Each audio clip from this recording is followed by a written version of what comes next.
It's been so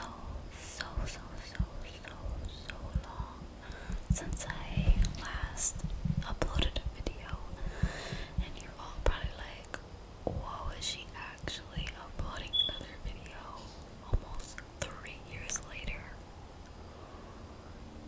Well, yes, I am. I know it seemed like a very long time, but this video is gonna be pretty short. I just kind of want to put it out there and let you guys know that I am still thinking about you guys. I'm still looking forward to building this channel and building this community, this family that we have here that I have abandoned. But I am looking forward to make another video for you guys, kind of catching up. So look forward to a video of me telling you guys what's been going on. Kind of just like a best friend catch up thingy. Look forward to that. But can you guys guess what today's video will be about? I'm sure after you read the title of this video, you already know what's up, but in this moment I haven't written that title just yet, so again, welcome to this new series that I'm going to start with you guys, and it is of me reading you guys a book, and we're actually going to read the book together, like on schedule. Like, I'm not just gonna read a random page and stop reading the book to you. Like, I'm actually looking forward to reading this whole book with you, so we're gonna do that. And then here and there I'll do other videos, of course, with other kind of, interesting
in your hands reveals the most modern, effective, and practical way to achieve what is called enlightenment or Buddhahood, just as you are, without changing how you look, eat, or live. Based on the centuries-old teaching of the Japanese religious reformer Nichiren, this method has been called the direct path to enlightenment. One of the most popular forms of Buddhism in the United States, it is embraced by more than 12 million people worldwide. Open to the first page and begin the great adventure, the incredible journey of understanding and discovery that will lead you to your highest self. Little note by the foreword here, Herbie Hancock, the Buddha in your mirror puts Nichiren's profound concepts into readily accessible terms. Whether you're reading this book out of mere curiosity or you have a crying need to elevate your life and circumstances, I encourage you to give the practical advice offered in the Buddha in your mirror a solid try.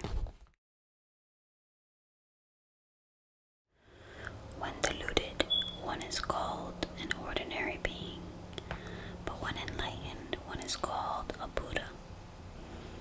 This is similar to a tarnished mirror that will shine like a jewel when polished. That's a quote written by Nichiren. We have another quote here written by Albert Einstein, and it says, if there's any religion that could cope with the modern scientific needs, it would be Buddhism. I'm gonna go to the second page.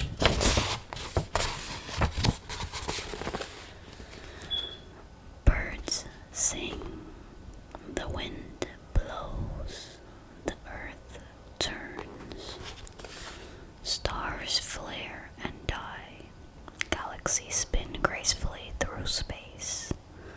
Man is born, lives, grows old, and dies.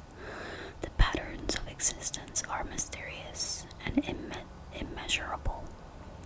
Who can even begin to comprehend them? Our mundane daily lives are, in a way, no less complex. Who can always fathom, for example, the needs of a 3-year-old child, let alone the inexplicable demands of one's in-laws or one's boss? During a single day, we rejoice at times while we despair at other times. Our feelings change from moment to moment to moment to moment to moment. Trivial things can make us temporarily happy, while temporary setbacks can make us inexpressibly sad. Worries easily take the place of happiness.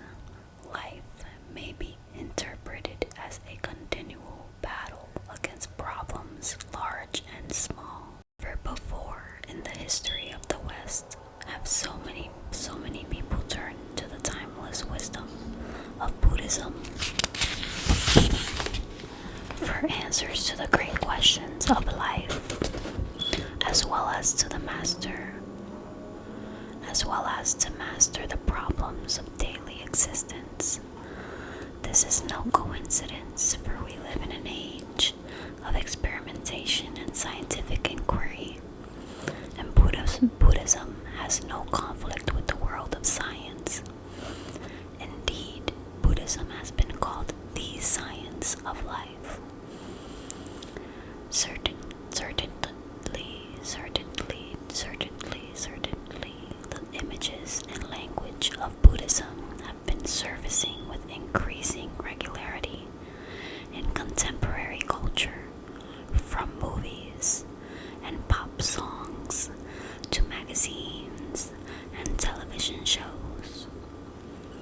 There is the Buddha of the novel, the Buddha of suburbia, or the Dharma of the TV sitcom Dharma and Greg, Western vernacular and is blithely applied to everything from health, food, shakes, to nagging relationship problems. Everyone we don't particularly like or understand these days seem to have bad karma, and there seems to be a scent to everything from playing golf to vanquishing your foes at office politics to perhaps even folding your laundry. Obi-Wan Kenobi may not be portrayed as a Buddhist per se, but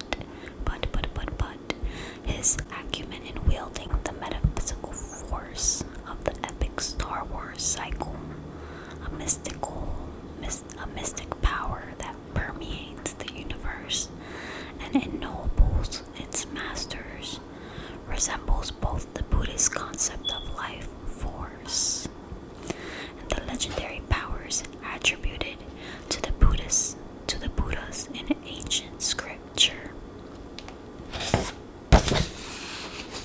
The actual meaning of these words from the standpoint of Buddhists tradition has become somewhat clouded. In the West, Buddhism has long been perceived as an elitist or beatnik religion, something to be discussed over espresso, along with radical politics and difficult art. This lasting image perhaps stems from the Beat period of Jack Croaks, the Dharma Bums, the explanatory books of Alan Watts, and countless literary scenes featuring bongos and satori, which is a Japanese term for enlightenment, used particularly in Zen.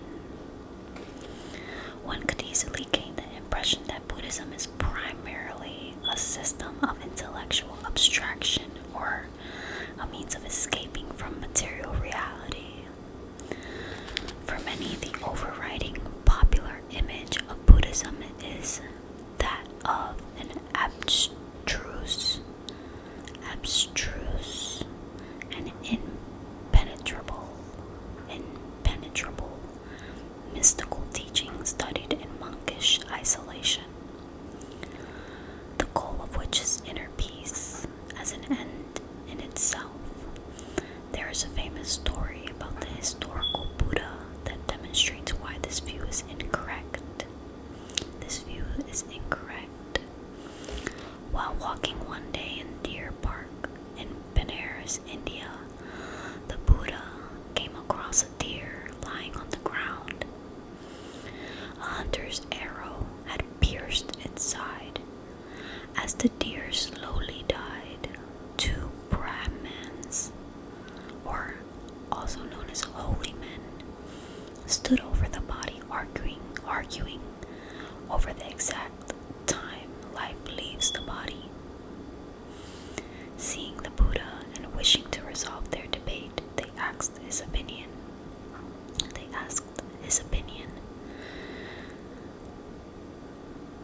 Seeing the Buddha and wishing to resolve their debate, they asked his opinion. They basically saw the Buddha.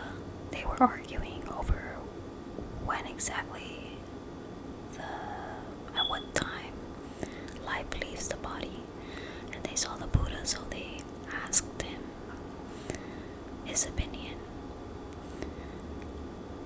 Ignoring them, the Buddha immediately approached the deer and drew out the arrow, saving the animal's life. So he completely ignored them and didn't even answer their question. Just saved the deer. Pulled out the arrow like it was nothing. Buddhism is a beautiful philosophy, but above all, it is about action. If the pop images and adaptations of Buddhism are sometimes offhand and imprecise, they nevertheless point to a surprising truth. The language and wisdom of Buddhism are increasingly being applied to the complexities of modern life. as they actually seem to fit. Buddhist concepts and strategies as applied to happiness, health, relationship, careers, and even the process of aging and dying pertain to the truth of modern existence, the actual pulsing reality of life. Buddhist ideas are entering the mainstream because they contain a descriptive power well adapted to the flux and flow of the modern world, without the weight of a dogmatic morality. Without the weight of a dogmatic morality. Buddhism explains the profound truths of life, but it also provides an immensely practical method for overcoming obstacles and transforming oneself. What you learn in these pages can be applied to every area of your existence: family, work, relationships, health, and it can be applied to anyone. This book has the power to change your life. Although it is not, strictly speaking, a self-help book, it includes the most time-honored and effective self-help secrets ever formulated, the all-embracing system of thought that is Buddhism. It is titled The Buddha in Your Mirror because of its most fundamental insight. The Buddha is you. That is, each and every human being contains the inherent capacity to be a Buddha, an ancient Indian word meaning enlightened one, or one who is awakened to the eternal and unchanging truth of life. By tapping into this vast inner potential, our Buddha nature, we find unlimited resources of wisdom, courage, and compassion.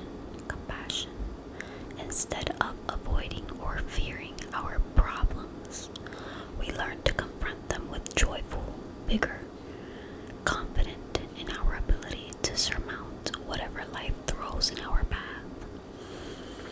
This latent potential could be likened to a rose bush in winter. The flowers are dormant even though we know that the bush contains the potential to bloom. But on a day-to-day basis, this higher self, this enlightened state is hidden from view. It is the proverbial treasure too close to see. This fundamental aspect of the human predicament is illustrated in the Buddhist parable, the gem in the robe. As told in the Lotus Sutra, it is the story of a poor man who visits a wealthy friend. The house was a very prosperous one, and the poor man was served many trays of delicacies. The friend took a priceless jewel, suited in the lining of the poor man's robe, gave it without a word, and then went away. And the man, being asleep, knew nothing of it. After the man had gotten up, he journeyed here and there to other countries, seeking food and clothing to keep himself alive. Finding it very difficult to provide for his livelihood, he made do with what little he could get, and never hoped for anything finer, unaware that in the lining of his robe he had a priceless jewel. Later, the close friend who had given him the jewel happened to meet the poor man, and after sharply rebuking him, showed him the jewel suit in the robe. When the poor man saw the jewel, his heart was filled with great joy, for he was rich, possessed of wealth and goods, sufficient to satisfy the 5 desires. We are like that man. This parable depicts the blindness of human beings to the preciousness of their lives and the fundamental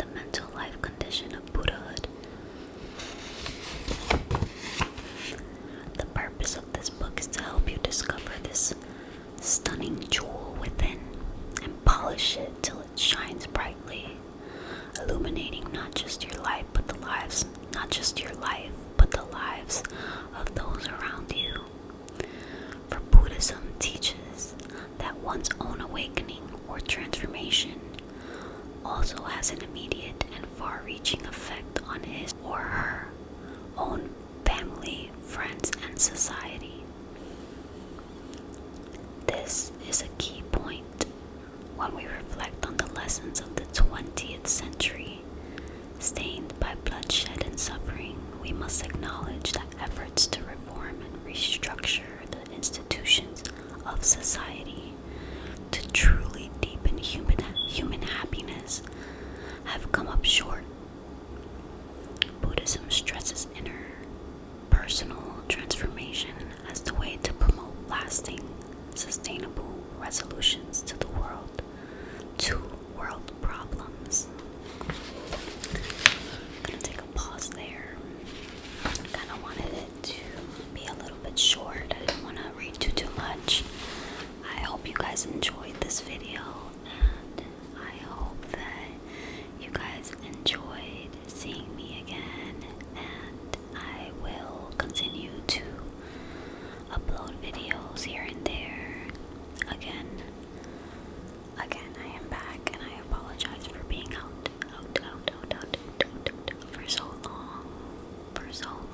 for so long. I am back. Let me know what you think about this video.